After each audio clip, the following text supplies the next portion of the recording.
안녕하세요. 전 경기도에 살고 있는 30대 여성입니다. 전 이곳에 올라오는 글들과 좀 결이 다른 사연을 공개할까 하는데요. 제 일이 아닌 저희 시누이 일을 말해볼까 합니다.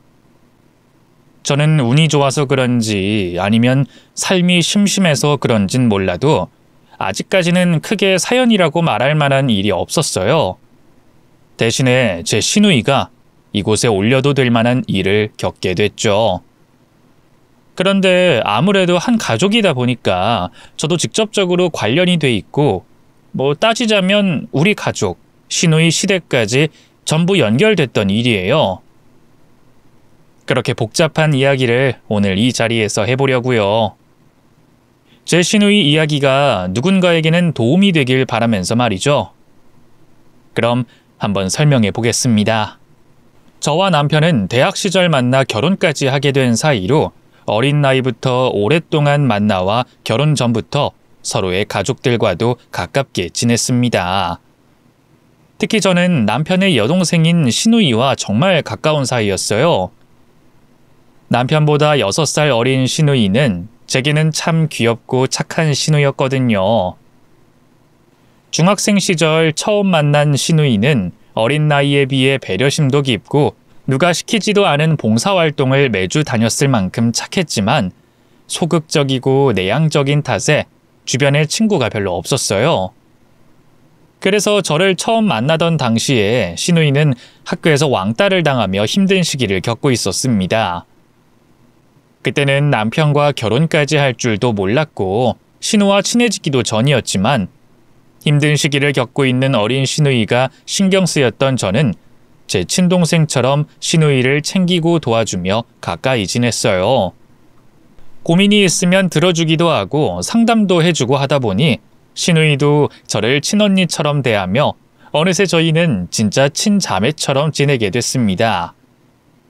하지만 제 도움에도 시누이의 왕따 문제는 쉽게 해결되지 않았고 시누이는 괴롭힘을 당하며 힘든 학교 생활을 했지만 그래도 다행히 화목한 가족들 덕분인지 나쁜 길로 빠지거나 혼자 우울해하지 않고 남은 학창 시절을 무사히 잘 견뎌줬어요.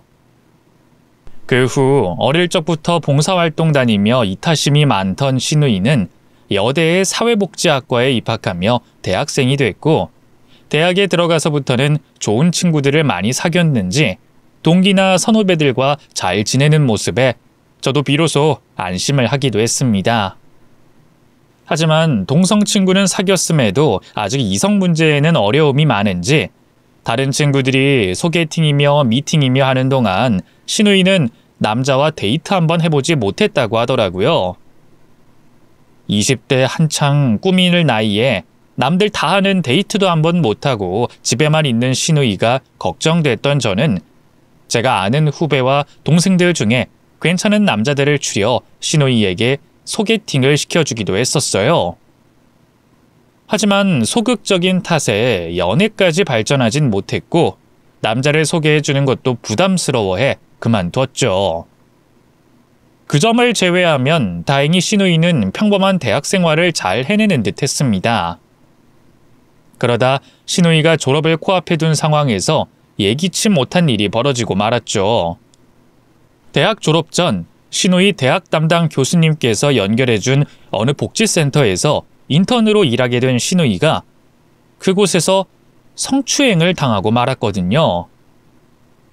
불행 중 다행으로 더 위험한 일은 벌어지지 않았지만 그 일로 시누이는 큰 충격을 받고 불안해하며 그 후론 밖으로 나가지도 못하고 많은 시간을 집에서 보내게 됐습니다.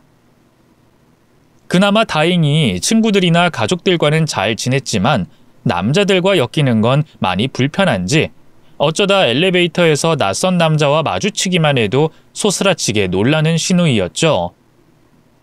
그래도 트라우마를 이겨내보려 노력하는 시누이를 보며 금방 좋아질 거라 생각한 저는 남편과 결혼한 후에도 그런 시누이를 열심히 도우려 노력했어요. 하지만 이미 깊은 상처에 노력도 소용이 없는 건지 여전히 남자들을 불편해하더라고요. 그런데 그런 시누이가 어느 날 갑자기 가족들 앞에서 대뜸 남자친구를 소개해 주겠다는 거예요. 그동안 밖으로 잘 나가지도 않고 남자 만날 일도 없던 신우이에게 남자친구가 생겼다니 대체 무슨 일인가 싶어 식구들 모두 의아해했죠. 그런데 그 남자친구를 현실이 아닌 게임에서 만났다고 하는 겁니다. 언젠가부터 집에서 오랜 시간을 보내던 신우이가 게임에 취미를 가지게 되며 같이 게임을 하던 사람들과 친해졌고 그 안에서 대화를 나누며 친분을 쌓다가 그중 한 사람과 잘 통했는지 개인적으로 연락을 주고받기 시작했다고 합니다. 그리고 연인으로까지 발전하게 됐던 거죠. 번듯한 남자친구를 기대했던 식구들은 생각지도 못한 만남에 놀랄 수밖에 없었습니다.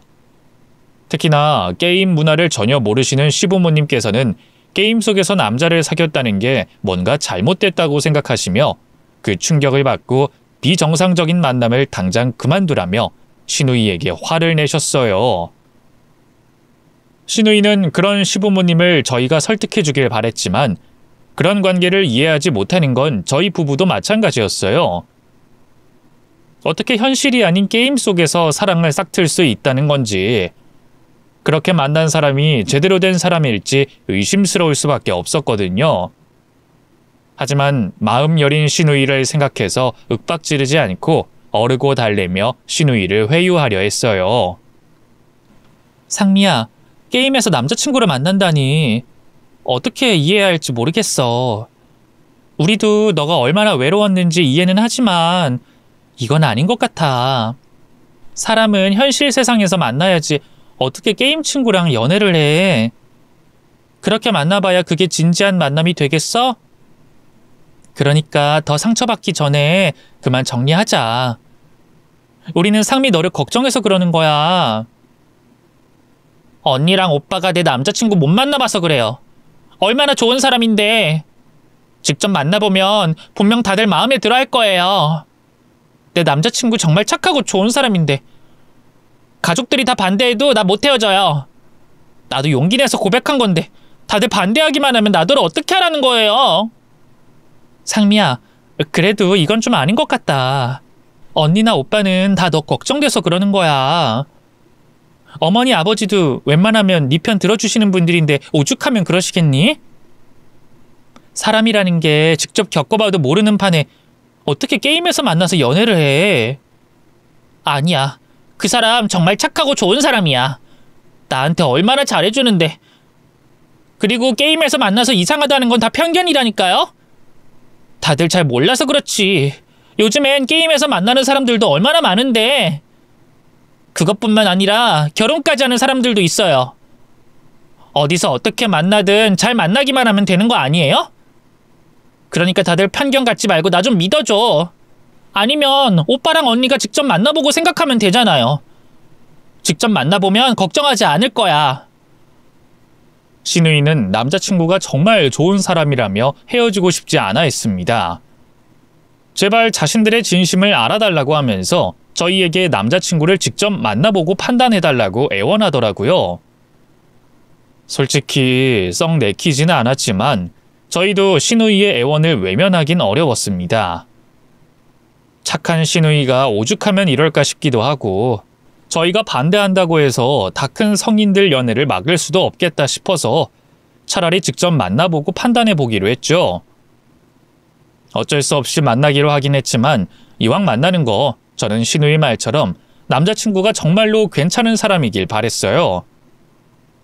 게임에서 만났다고 하니 게임 페인인 건 아닌가, 제대로 밥벌이하고 사는 사람은 아닌가 걱정이 많았지만 그래도 한번 기대를 걸고 싶었죠. 그런데 직접 만나게 된 신우이 남자친구는 저희 생각보다 나이도 어리고 그만큼 생각도 짧아 보였어요. 아직 철이 들지 않았는지 저희랑 같이 있는 자리를 별로 어려워하지도 않고 별 걱정도 없이 너무 해맑은 모습에 실망이 들었습니다. 사실 저는 신우이 남자친구에 대해 기대가 있었거든요. 신우이가 내성적이고 착한 성격이다 보니 그런 성격들을 보듬어주고 오빠처럼 든든하게 지켜줄 그런 사람이면 좋겠다 싶었는데 신우이의 남자친구는 그런 믿음직함이나 듬직함과는 거리가 한참 멀어 보이더라고요. 오히려 우리 신우이가 그 남자를 지켜줘야 할 판이었죠. 그래서 저희는 더 걱정이 돼 반대를 할 수밖에 없었습니다. 상미야, 너 정말 그 남자친구가 그렇게 좋니? 언니는 잘 모르겠던데 대체 어디가 좋은 거야? 사람이 좋은데 이유가 뭐가 있어요? 그냥 다 좋은 거지. 그러는 언니는 오빠 어디 좋은지 콕 집어 말할 수 있어요? 상미야, 그런 것도 다 한때 감정이야. 지금 당장은 그 사람한테 너무 빠져 있어서 그렇지 조금만 지나고 나면 별거 아니라 생각할 거야. 더구나 상미, 너는 남자도 별로 못 만나봤잖아. 그런데 제대로 남자 볼 줄 알겠어? 꼭 다 겪어봐야 알게 되는 건 아니잖아요. 저는 제 감정을 믿어요. 상미야, 그러지 말고 언니가 소개해주는 사람 한번 만나봐. 다른 남자들도 만나보고 그러면 진짜 마음을 알 수 있을 거야. 언니까지 반대하면 난 누구한테 의지해요? 언니까지 이러면 저 정말 힘들어요. 친동생 같은 시누이를 아무에게나 보낼 수 없다는 생각에 저는 시누이를 쫓아다니며 말렸지만 소용이 없었습니다. 두 사람 다 고집이 장난 아니라서 도통 헤어질 생각이 없어 보이더라고요. 그런데 반대를 하는 게 저희 쪽만이 아니었는지 어느 날 남자친구네 집안에서 저희 시댁을 찾아왔습니다. 그쪽에서도 저희 시누이가 마음에 들지 않는다며 둘이 헤어지게 하겠다고 하다가 서로 감정이 상해 말다툼까지 벌어지고 말았어요. 그쪽에서 우리 아들을 반대한다고 그러던데 우리도 별반 다를 거 없어요. 우리야말로 이 만남 반대 중이에요. 애초에 반대라면 우리가 해야지. 누가 누굴 반대한다는 건지 기가 막혀서 참. 뭐라고요? 아니, 그쪽에서 저희 애 반대할 이유가 뭐가 있어요? 저희 애는 이 동네에서 착하다고 소문난 애입니다. 가는 곳곳마다 착하다고 예쁨 받는다고요. 이렇게 착한 막내딸 게임하다 꼬셔놓고도 인정받을 생각했어요? 뭐라고요? 그럼 우리 아들은 뭐 어디 빠진답니까? 우리 아들도 착하기로 말 꺼내기가 입 아파요. 평생 내 속 한 번 썩여본 적 없는 아들인데 그게 무슨 막말입니까? 나야말로 대체 우리 순진한 아들을 누가 꼬셨나 싶어서 찾아와 봤어요. 누가 누굴 꼬셔요? 이보세요. 그게 지금 남의 집에 찾아와서 내 딸한테 할 소리입니까? 애들 사이 반대한다고 이렇게까지 하는 모양인데 우리야말로 애들 사귀게 둘 생각 없으니까 잘 됐네요. 남의 자식 어떤지 궁금해하지 말고 각자 자기 새끼 단속이나 하죠. 우리도 이런 일로 그쪽 사람들 보고 싶지 않으니 앞으로 다시는 볼 생각하지 말고 각자 알아서 뜯어 말립시다. 예, 그게 저희도 바라던 바네요. 그럼 앞으로 서로 못 만나게 감시합시다. 양가 부모님들께서는 서로 네 자식 내 자식 하며 싸우시다가 두 사람을 헤어지게 하는 걸로 합의를 보게 되셨습니다. 결국 어른들까지 나서서 두 사람의 사이를 열렬히 반대하시니 이제 두 사람은 헤어지는 것밖에 답이 없다고 생각했어요.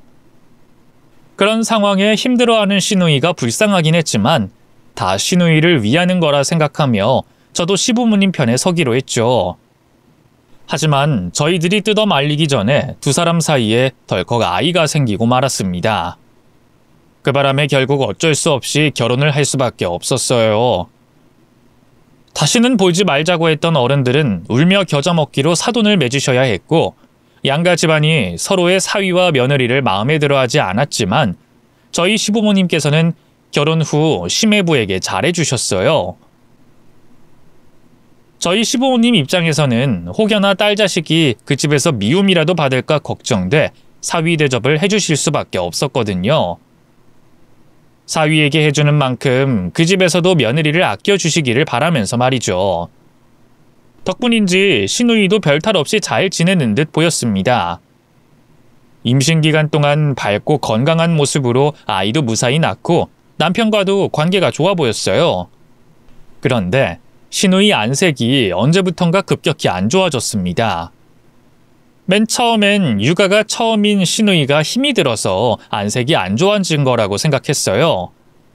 그런데 시간이 흘러 조카가 자라 덜 보채고 시누이도 육아에 적응이 됐을 때였는데 여전히 얼굴에 그늘이 져 있고 눈 밑에 다크서클도 깊게 내려와 있었죠.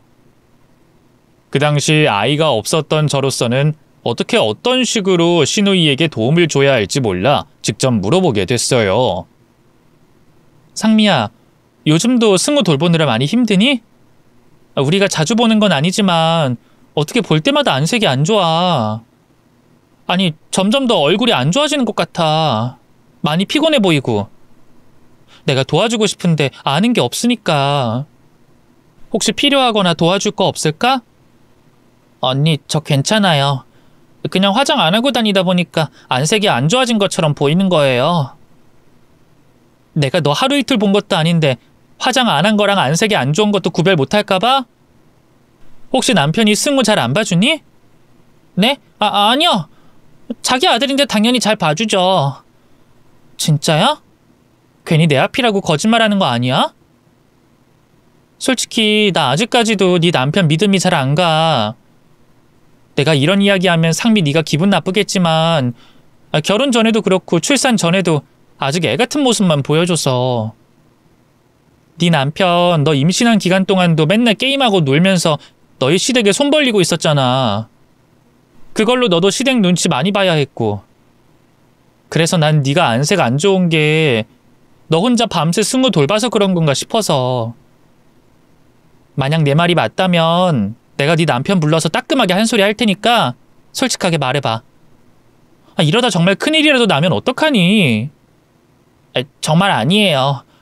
그이 승우 태어난 뒤에는 진짜 열심히 일해요. 게임도 승우 잘 때 제가 쉬는 동안 잠깐만 하고요. 그이 저 진짜 많이 도와주려고 해요. 그러니까 너무 걱정하지 마요. 시누이는 제가 도울 일이 없다고 했고 안색이 안 좋은 것도 단순히 화장을 하지 않은 탓이라고 했습니다. 또 제가 시누이 안색이 안 좋아진 이유가 심해부 탓이 아니냐는 의심에도 이제는 남편이 정신을 차렸다고 말했죠. 하지만 제 의심이 쉽게 걷어지진 않았어요.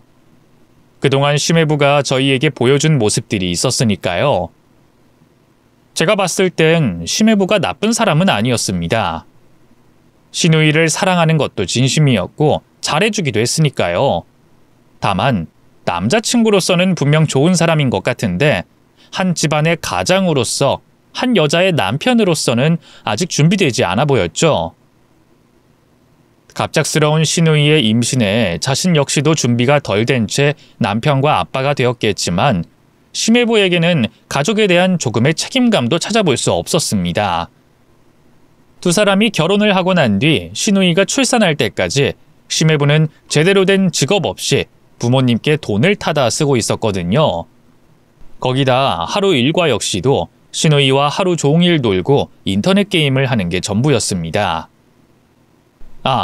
술을 마신다며 친구들도 만나러 다녔고요. 그러니까 무늬만 결혼한 유부남인 거지 팔자 좋은 미혼과 다름이 없었어요. 그리고 그런 삶을 살고 있다는 걸 전혀 개의치 않아 했죠. 한 번은 남편과 여행을 갔다가 시누이가 먹고 싶어 하던 특산물이 생각나서 구입해 집으로 찾아간 적이 있었습니다. 심해부가 있을 테니까 갑작스럽게 찾아간 것도 아니었고 연락을 한 후에 시누이 집으로 갔었죠. 그런데 시누이는 저희가 온다고 임신한 몸으로 음식을 만들고 있었는데 심해부는 앉아서 게임을 하고 있는 겁니다. 그 모습에 제가 어이가 없어서 한마디 했어요. 매부, 아까부터 상미가 혼자서 일하고 있었던 거예요? 매부는 계속 게임하고? 네? 뭐 할 수 있다고 하길래. 그리고 제가 요리를 할 줄 아는 게 없어서요. 그러면 옆에서 돕는 척이라도 하지. 어떻게 게임을 하고 있어요? 움직이기도 힘든 임산부한테 일을 시키고. 죄송해요. 다음부턴 제가 하거나 도울게요. 근데 제가 일부러 안 한 게 아니라 진짜 할 줄 모르는 거라. 저 다른 일은 많이 도와줘요. 상미 힘들지 말라고. 매부는 한다고 하는지 모르겠는데 우리가 봤을 땐 그렇게 안 보여요. 상미가 이 사람 동생이라서 감싸는 게 아니라 다른 사람들이 보기에도 그럴 거라고요. 지금 내가 이 집을 한 6, 7번 정도 왔다 갔다 한 것 같은데 그때마다 매부는 항상 게임하고 있거나 친구들과 술 마신다고 나가 있었잖아요. 집은 항상 안 치워져 있고. 그럼 그걸 누가 다 해요? 상미가 할 거 아니에요. 우리가 온다고 해도 항상 집에서 게임만 하고 밖에 친구 만나러 나가 있는데 안 보일 땐 얼마나 더 하겠어요. 제발 상미 좀 신경 써요. 집에 있으면 상미 좀 돕고. 죄송합니다. 앞으로 나아진 모습 보여드릴게요. 언니, 저 괜찮아요. 그러니까 저 사람한테 너무 뭐라고 하지 마세요. 제가 할 수 있다고 해서 이렇게 된 거예요. 심해부에게 하고 싶은 말은 더 많았지만 그쯤 하기로 했어요. 다른 걸 더 끄집어 와서 말하면 시누이나 심해부 감정을 상하게 할까봐 말이죠. 이러한 일들이 여러 번 있었기 때문에 심해부를 의심할 수밖에 없었고 심해부가 시누이에게 어떻게 하는지 알아보게 됐습니다. 하지만 좀처럼 심해부와 마주칠 수가 없었어요. 그 사이 시누이의 상태는 점점 더 안 좋아지고 있었죠. 시누이에게 무슨 일이 있다고 확신하게 된 건 생전 처음 보게 된 모습 때문이었습니다. 시누이에게서 보고 들을 수 없었던 성질내는 모습과 욕하는 걸 직접 보고 듣게 됐거든요. 주말을 맞아 제가 시누이 집으로 찾아가 살림도 돕고 승호도 대신 봐주면서 시누이에게 잠시나마 휴식 시간을 주고 싶었어요.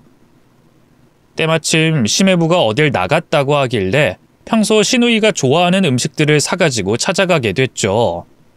그런데 제가 집에 도착했을 때부터 시누이 표정이 안 좋았습니다. 전 저와 함께 있으면 조금 더 밝아지지 않을까 싶어서 시누이와 같이 있는 동안 더 과장해서 밝게 행동했죠. 그런데 시누이는 뭔가에 쫓기는 듯 불안한 표정이었고 집안을 왔다 갔다 하면서 초조한 모습이었어요. 그러다 급기야 욕까지 뱉는 모습을 보게 됐죠. 그 모습에 제가 너무 놀라 시누이에게 무슨 일이 있냐고 물었는데 그날 저에게 우리가 만난 이후 처음으로 짜증을 내는 겁니다. 이제까지 단 한 번도 그런 모습을 보이지 않던 시누이가 말이죠. 상미야, 무슨 일 있어? 왜 그런 말을 써? 이게 안 되니까 짜증나서 그러죠. 혹시 내가 온 게 불편하니? 아니면 집에 찾아온 나 때문에 곤란한 상황인 거야? 그건 아닌데요. 제가 괜찮다고 하는데도 계속 의심하고 찾아오니까 제가 짜증나서 그렇죠. 언니, 저도 성인이고 애엄마예요. 근데 왜 계속 저를 14살, 15살 사춘기 여자애처럼 대해요? 뭐가 그렇게 못 믿어온 건데요? 상미야, 난 그냥 네가 힘들어하는 것 같아서 도와주려고. 알겠어. 너가 불쾌했다면 내가 사과할게. 미안해. 난 그럴 의도는 아니었어. 정말 도와주려고 했지. 알겠어, 그럼. 그만 귀찮게 하고 이만 가볼게. 처음 보는 시누이의 모습에 당황했던 저는 그 자리를 도망치듯이 나와야 했습니다. 물론 며칠 뒤 시누이가 먼저 저에게 연락해 순간적으로 감정 조절이 안 됐다며 사과를 했지만 그날 시누이가 욕하는 것과 짜증내는 모습은 제게 큰 충격으로 다가왔죠. 스트레스가 얼마나 심하길래 학창시절 왕따를 당할 때도 내지 않던 행동을 하나 싶어서요. 일할 때를 제외하고는 온통 시누이 걱정이 됐지만 한사코 제게 무슨 일인지 말하지 않고 제 도움도 거절하려는 시누이 때문에 혼자 소가리를 하게 됐죠. 그러던 중에 시누이가 제게 먼저 연락을 하고 도움을 요청하는 일이 생기게 됐습니다. 그런데 그 부탁 역시 시누이 안색이 안 좋게 된 근본적인 문제 해결을 할 수 있는 부탁이 아니었죠. 돈을 빌려달라고 했어요. 그것도 적지 않은 돈을 말이죠. 언니, 저 부탁이 있는데요. 오빠한테 비밀로 좀 해주세요. 비밀로? 무슨 일인데 그래? 그게 저 돈 좀 빌려주실 수 있어요? 한 1,000만 원 정도. 1,000만 원? 왜, 집에 무슨 일 있어? 매부가 사고라도 친 거야? 아니요, 그런 건 아닌데 생활비가 부족해서요. 실은 매달 생활비가 모자라서 여기저기에서 빌렸는데 그게 눈덩이처럼 불어서 감당이 안 되네요. 그 돈 제가 꼭 갚을 테니까 오빠한테 비밀로 하고 이번만 빌려주세요. 언니 죄송해요. 이런 부탁으로 연락해서. 그럼 매부는 네가 빌린 돈에 대해서 몰라? 매부가 돈 안 가져다 줘? 이제 다시 일 시작했는데 그전까진 일을 못 구하기도 했고 사기 비슷한 것도 당해서요. 그 사람 빚까지 있다는 걸 알면 많이 힘들어할 것 같아서 말을 못했어요. 언니, 어떻게 안 될까요? 그날 이후로도 신우이는 작게는 몇만 원에서 크게는 몇십 몇백만 원을 빌려달라고 제게 부탁을 해왔어요. 뭐 돈이야 빌려줄 수 있었습니다. 1,000만 원이 됐든 몇천만 원이 됐든 제게 여윳돈이 있으면 빌려줄 수 있었어요. 그런데 문제는 신우이가 돈을 빌리게 된 이유였죠. 신우이가 매부를 감싸고 돌고 있었지만 매부가 집을 자주 비우는데도 돈을 가져다 주지 못하는 걸 보면 일을 하는 게 아니라 분명 친구들과 놀러 다니는데 정신이 없는 거라고 생각했습니다. 또 그런 이유에서 혼자 아등바등 살아보려는 신우이가 힘들어서 안색도 안 좋아지고 평생 하지 않던 욕과 성질을 낸다고 생각했어요. 이제 어느 정도 신우이가 힘들어하는 이유가 윤곽이 잡혔으니 가만히 두고만 볼 수 없었습니다. 심해부를 만나 혼을 내고 정신 차리게 하려고 했죠. 그러기 전에 신우이를 만나 참고 사는 게 전부가 아니라고 가족들에게 언제든 도움을 요청하라는 말을 해주려 했어요. 뭐 심해부야 정신을 차리게 한다고 차릴 수 있을지 모르는 사람이었으니 또다시 이런 일이 벌어졌을 때 우리가 심해부에게 혼을 낼 수 있게 아니면 신우이에게 어떤 도움이라도 줄 수 있게 언제든 솔직하게 자신의 상황을 말해달라고 설득을 하려고 했죠. 그래서 신우이를 만나 얘기를 하려던 순간 심해부만 문제가 아닐 수도 있겠다는 생각을 하게 됐어요. 신우이가 사돈 어른 전화를 받고 쩔쩔매는 모습을 봤거든요. 언니, 잠시만요. 어떡해. 어머님이네. 네, 어머님. 네? 네, 죄송합니다. 네네. 제가 지금 바로 집으로 갈게요. 네, 알겠습니다. 언니, 미안한데 저 집으로 들어가 봐야 해서요. 왜? 사돈 어른이셔? 무슨 문제라도 생겼어? 아니요, 별거 아니에요. 그냥 제가 깜빡한 게 있어서요. 나도 할 말이 있어서 그런데 사돈 어른께 나랑 중요하게 할 말이 있다고 말씀드리고 얘기 나누고 가면 안 될까? 내가 용건만 빨리 말할게. 죄송해요. 저 빨리 가봐야 해서요. 언니, 제가 시간 날 때 연락할게요. 미안해요. 사돈 어른 전화를 받고 표정이 싹 변한 신우이는 허겁지겁 가방을 챙기고 자리를 떠났어요. 시어머니가 부르면 자리를 박차고 나갈 수도 있겠습니다만 솔직히 그럴 만한 일이 얼마나 있겠어요. 그리고 대화 내용을 듣진 못했지만 그렇게 큰 일은 아닌 것 같았습니다. 그런데도 말 한마디 못하고 쩔쩔매다 급하게 자리를 떠나는 신우이 모습을 보니 며느리들이 가장 기본적으로 힘들어하는 관계가 떠올랐어요. 고부관계가 말이죠. 특히 신우이는 결혼 전 우여곡절이 많았고 결혼 직전까지 사돈 어른께서 마음에 들어하지 않았으니 시집살이가 있을 확률이 높아 보였어요. 만약 심해부뿐만 아니라 사돈 어른들의 시집살이까지 신우이가 당하고 있다면 이건 제가 나서서 해결될 일이 아닌 것 같았습니다. 또 자칫 잘못하면 집안 싸움으로 번질 수도 있었으니 좀 더 확실하게 알아보자 싶었죠. 그래서 남편에게도 비밀로 한 채 신우이가 어떤 고충을 겪고 있는지 알아보게 됐어요.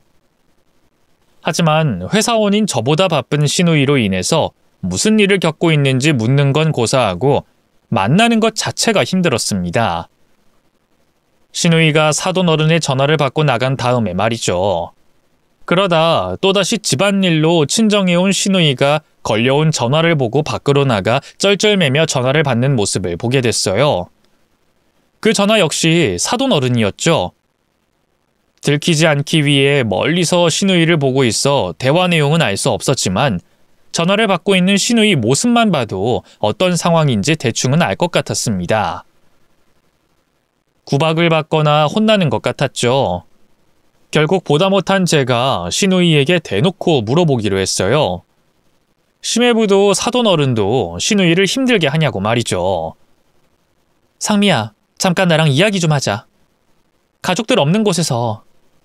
무슨 일인데요? 여기서 얘기해도 돼요. 방금 가족들 다 나갔거든요. 그럼 가족들 언제 올지 모르니까 본론만 말할게. 네 시부모님과 네 남편이 너 힘들게 하지. 맞지? 너 예전과 많이 다른 거 알아? 이제는 안색이 안 좋다 못해 볼 때마다 살이 빠져 있어. 그리고 너 돈은 왜 그렇게 자주 많이 필요한 건데? 집에서 아기 보는 네가 돈이 어디에 필요하다고? 매부 일한다며. 내가 처음 빌려준 돈으로 이전에 빚 갚았고. 근데 왜 돈이 계속 필요해? 너 나한테 했던 말 전부 거짓말이지. 매부는 나 몰라라 놀러 다니고 있고 너 혼자 승우랑 살아보려고 돈 빌리는 거잖아. 그런 와중에 너희 시댁에서는 뭐 가지고 그러는 건진 모르지만 너 달달 볶고 있고. 너 사돈어른 전화 받을 때 어떤 모습인지 알아? 거의 죄인처럼 전화를 받아. 그걸 내가 다 봤는데 네가 괜찮다고 말하는데 내가 믿을 수 있겠니? 도대체 무슨 일이야? 너 혼자 끙끙 앓고 있으면 어쩌자는 거야? 솔직하게 말해. 아니면 나, 아버님, 어머님, 그리고 네 오빠한테 내가 생각한 그대로 말할 거야. 그렇게 되면 네가 당하고 있는 것보다 더 심하게 전달할지 몰라. 그럼 일이 심각하게 커져서 집안 싸움이 될 수도 있다니까? 그러니까 어서 솔직하게 말해. 우선 내가 해결할 수 있으면 하고 그게 안 될 것 같으면 우리 같이 머리 맞대서 대책을 강구하고 그것도 안 되면 가족들에게 도움 요청해야지. 안 그래? 언니, 그게... 신우이는 제가 한 말에 아무런 대답도 하지 못하고 계속 머뭇거리기만 했습니다. 전 그날 꼭 대답을 들어야 할 것 같아 아무 말도 하지 않고 신우이를 쳐다보기만 했죠. 그런데 그때 우리 두 사람 사이에 침묵을 깨고 전화벨 소리가 울렸습니다. 신우이 핸드폰 전화였어요. 신우이는 제 눈치를 보다 걸려온 전화 화면을 받고 어쩔 수 없다는 듯이 전화를 받았죠. 이번에도 사돈 어른이었어요. 네, 어머님. 네? 아니, 그게 아니라 그러니까 그게 어떻게 된 거냐면요. 어머님, 제가 지금 댁으로 갈게요. 그러니까 제발요. 네, 지금 바로 갈 수 있어요. 바로 갈게요. 진짜. 언니, 우리 나중에 대화해요. 내가 진짜 급한 일이 생겨서 그러니까 내가 오늘 지나면 솔직하게 다 말할게요. 알겠죠? 그럼 나 먼저 가볼 테니까 아빠 엄마한테 급한 일 때문에 먼저 갔다고 말씀 좀 전해주세요. 신우이는 이번에도 사돈 어른의 전화에 꼼짝도 못하고 있다가 바로 시댁에 가야 한다며 자리를 일어섰습니다. 제가 말릴 새도 없이 제게 말을 하며 나갈 준비를 하고 있었죠. 그런데 이번엔 저도 신우이를 놓칠 수 없었어요. 대답을 듣든 시매부와 사돈 어른이 신우이를 괴롭히는 현장을 포착하든 이런 일이 왜 벌어지고 있는지 확실히 알아야 했죠. 그래서 급히 시댁으로 향하는 신우이의 뒤를 밟게 됐습니다. 다행히 곧바로 따라간 덕분에 신우이가 탄 택시를 뒤쫓을 수 있었어요. 그대로 신우이가 탄 택시를 따라가 사돈 어른 댁이 있는 곳까지 같이 가게 됐죠. 사돈 어른 댁으로 보이는 곳에 도착하자 택시 안에 있던 신우이는 달리기를 하듯이 시댁으로 뛰어들어갔습니다. 덕분에 문 단속이 제대로 안 돼 있었고 대문이 닫히기 전에 저 역시 신우이 시댁 안으로 들어갈 수 있었죠. 신우이는 그 사이 시댁집 안으로 들어간 모양이었어요. 저는 몸을 숙여 신우이와 사돈 가족들에게 들키지 않게 천천히 창가 쪽으로 걸어갔죠. 그리곤 집 안쪽에서 들리는 목소리를 듣기 위해 귀를 기울였고 집 안쪽도 들여다봤습니다. 안쪽에서는 아니나 다를까 신우이가 사돈 어른에게 혼나고 있는 목소리가 들려왔죠. 너 정말 어쩌겠다는 거야? 한 집안의 아내라는 애가, 애 엄마라는 애가 정신이 있는 거야 없는 거야? 너 승우 엄마는 맞니? 아니면 승우 우리한테 빼앗기고 싶어서 일부러 이러는 거야? 어머님, 제가 정말 잘못했어요. 제발요. 제발 저 용서해 주세요. 제가 이렇게 빌게요. 제가 정말 잘할게요. 잘해? 뭘 잘해? 저번에도 잘하겠다고 말하지 않았어? 그런데 오늘 이것 봐라. 이게 뭐냐고? 내가 이제까지 너한테 신경을 얼마나 써주고 얼마나 많이 봐줬는데 이딴 짓을 하고 있어? 어머님 죄송해요. 신우이는 눈물을 흘리며 두 손이 발이 되려 싹싹 빌고 있었고 신우이에게 시어머니가 되는 사돈 어른은 강압적인 태도로 화를 내고 있었죠. 심해부와 다른 가족들은 신우이를 도와줄 생각이 없는지 고개를 돌리고 있었어요. 저 집안에는 우리 착한 신우이 편이 하나도 없었습니다. 혼자서 어떻게든 살아보려고 노력하는 신우를 구박하고 모든 책임을 몰아가는 사람들만 있었죠. 저는 듣고만 있을 수가 없었어요. 뒷일은 나중에 생각하고 우선은 신우이를 저 집에서 구해야 한다는 생각뿐이었죠.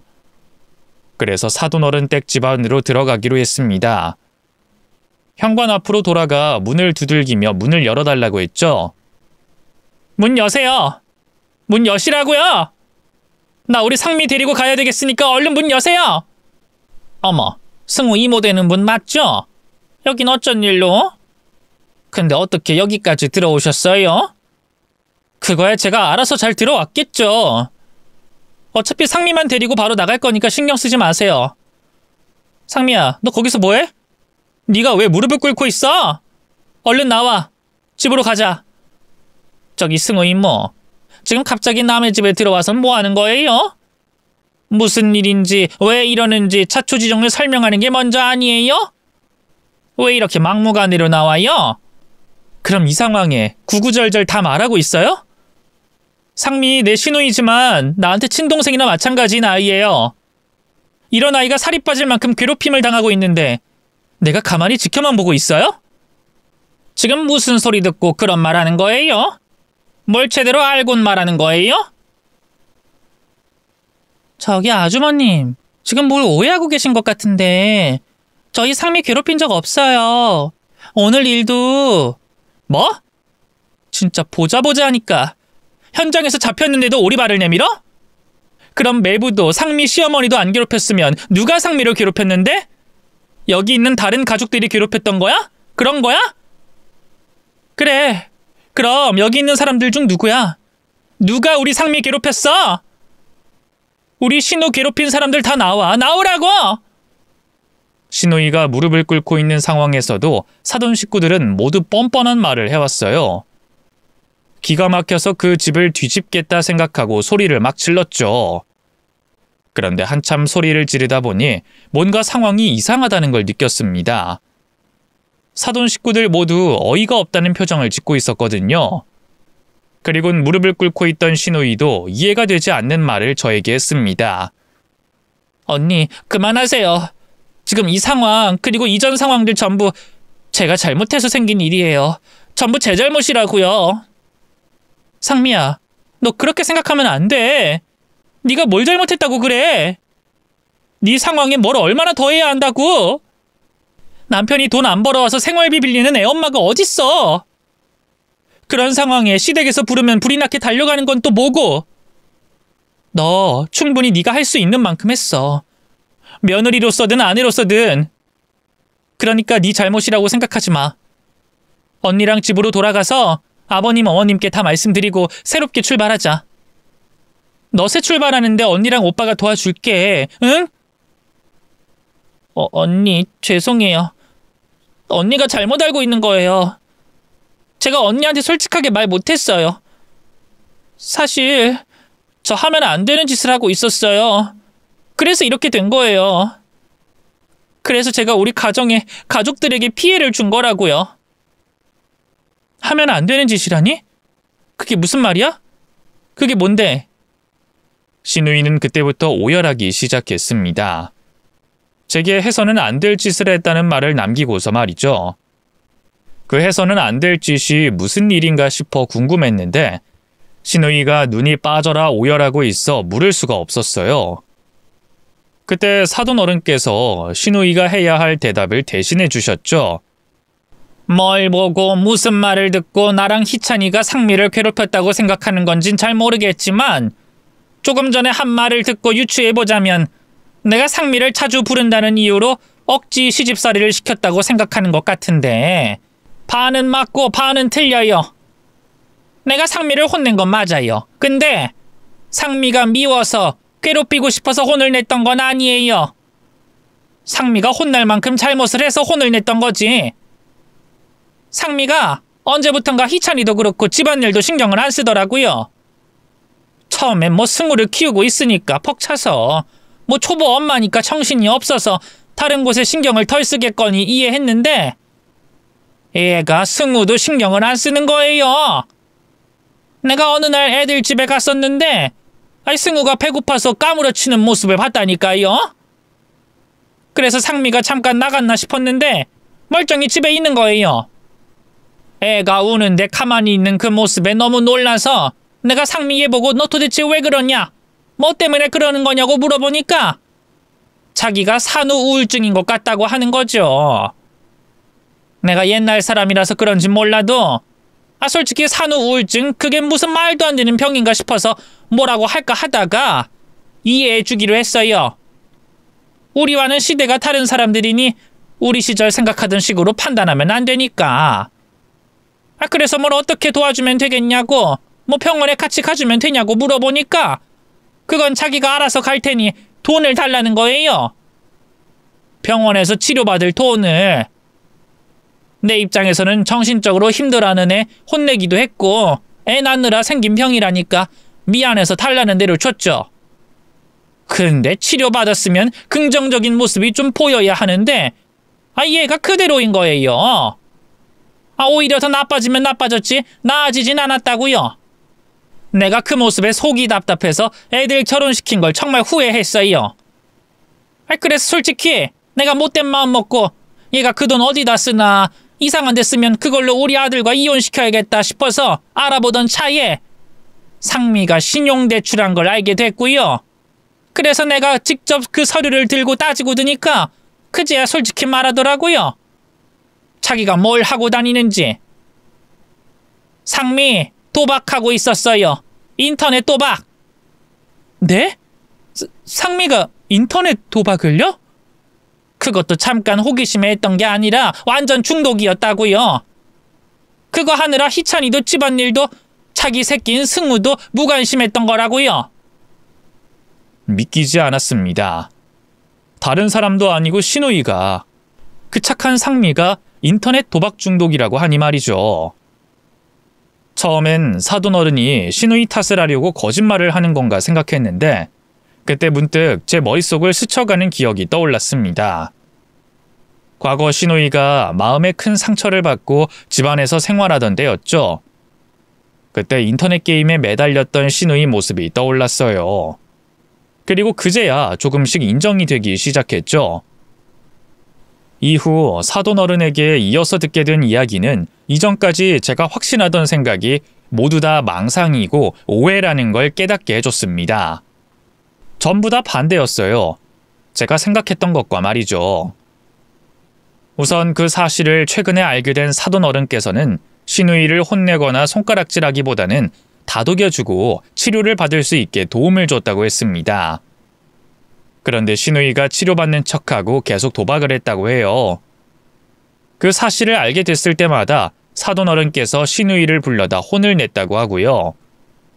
그러다 오늘 신우이가 인터넷 도박이 아니라 직접 대면에서 판돈을 걸고 하는 도박장에 간 흔적을 발견하셨다고 했죠. 그 이후로 친정에 있던 신우이를 호출했고 승우 이야기까지 꺼내고 있었던 거였습니다. 그러면 이쯤에서 신우이 남편이었던 심해부는 뭘 하고 있었나 궁금들 하실 거예요. 이것도 제가 오해를 하고 있었는데요.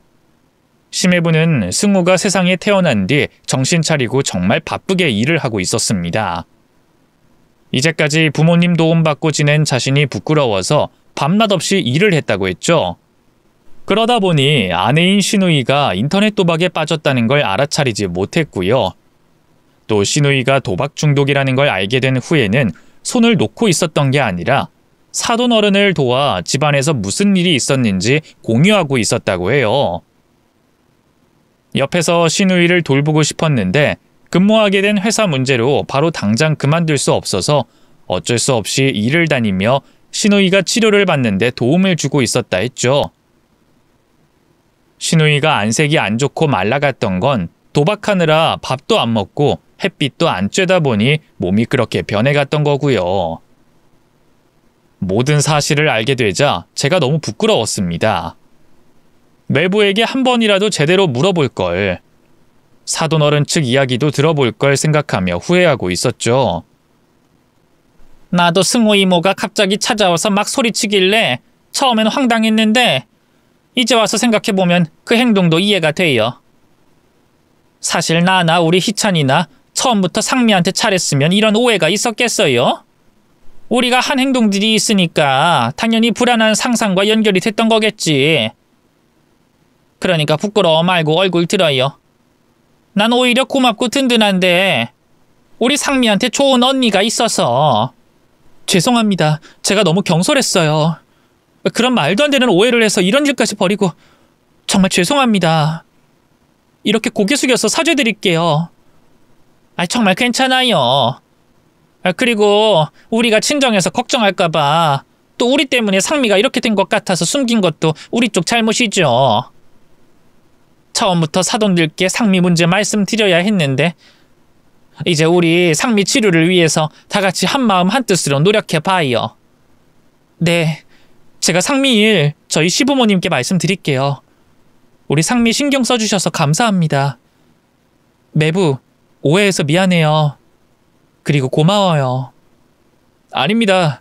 다 제가 부족하고 신경 쓰지 못해서 생긴 일인데요. 제가 죄송해요. 그리고 앞으로 상미하고 승호한테 정말 잘하겠습니다. 그날 제가 부끄러워졌던 게 정말 다행이었어요.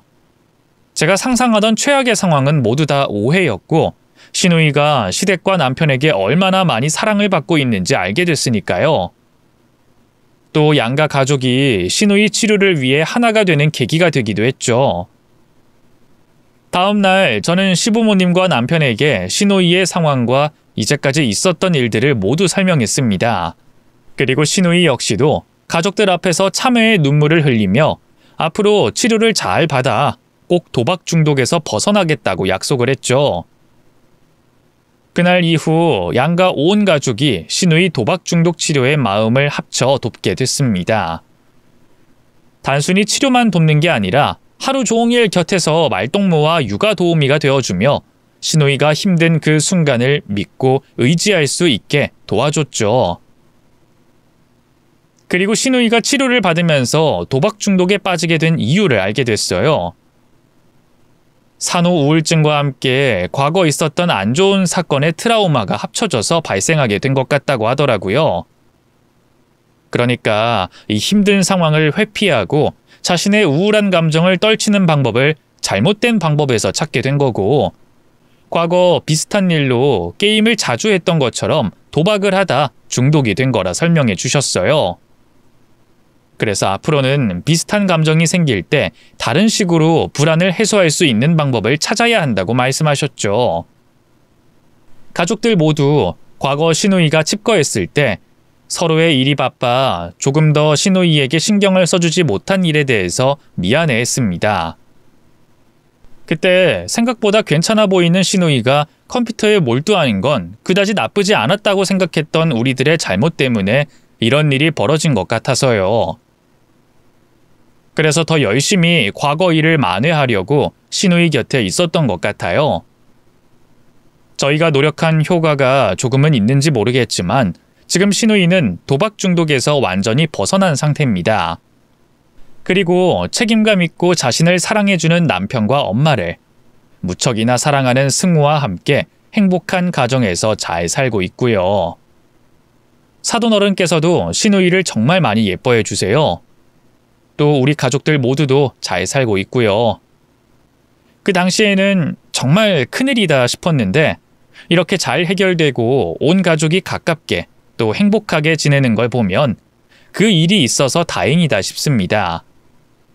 물론 우리 가족들 중 누구에게도 그날의 일과 비슷한 일이 또다시 발생하면 안 되겠지만 말이죠. 저는 더 큰 욕심은 없고요. 딱 지금처럼 우리 친정 시댁, 신우이 시댁까지 이대로 행복하게 지냈으면 더 바랄 게 없습니다. 온 가족들 모두 지금 너무 행복하니까요. 이제 더웠던 여름이 끝나가고 곧 명절이 다가올 텐데 다들 가족분들과 즐거운 시간 보내시길 바라겠고요. 전 이만 글을 마칠게요. 읽어주셔서 감사합니다. 다들 행복하세요.